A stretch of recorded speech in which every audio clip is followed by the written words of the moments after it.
உங்க எல்லாருக்கும் இனிய புத்தாண்டு நல்வாழ்த்துக்கள். இந்த 2025வது ஆண்டு ஏசப்பா நமக்கு தருகிற வாக்குத்தத்தம் என்ன அப்படின்னா, என் ஜனம் சமாதான தாபரங்களிலும் நிலையான வாசஸ்தலங்களிலும் அமைதியாய் தங்கும் இடங்களிலும் குடியிருக்கும் அப்படிங்கிறது தான் நமக்கு ஆண்டவர் தருகிற வாக்குத்தத்தம்.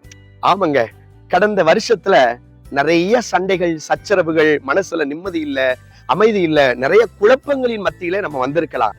ஏசப்பா நமக்கு சொல்றாரு, இந்த வருஷம் உன் வீடு சமாதானமா இருக்குங்க. ரெண்டாவது ஆசீர்வாதம் நிலையான இடம் அப்படின்னு. நிறைய நேரத்துல வாடகை வீட்டுல ஒவ்வொரு வருஷமும் மாத்தி மாத்தி ஹவுஸ் ஓனர் தொல்லை தாங்க முடியாது, அது மாதிரி கஷ்டத்துல அனுபவிப்பீங்க பாருங்க. ஏசப்பா சொல்றாரு, உனக்கு ஒரு நிலையான வீட்டை தருவேன். அடுத்து அமைதியாய் தங்கும் இடம். ஆமா, உங்க வீட்டுல எந்த தொந்தரவுகள் இருக்காது, மற்ற தொந்தரவுகள் பிரச்சனைகள் இருக்காது.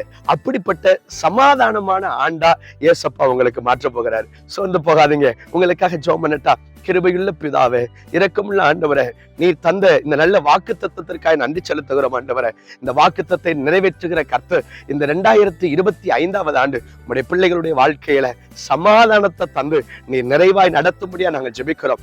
எல்லா சண்டை, சச்சரவுகள், குழப்பங்கள் மாறட்டும். ஒரு சமாதானம் உங்களுடைய ஒவ்வொருவருடைய இல்லத்திலும் உண்டாகட்டும். கர்த்தர் அனுக்கிரகம் செய்யும், ஆசீர்வதியும். இயேசுவின் நாமத்தில் ஜெபிக்கிறோம் நல்ல பிதாவே.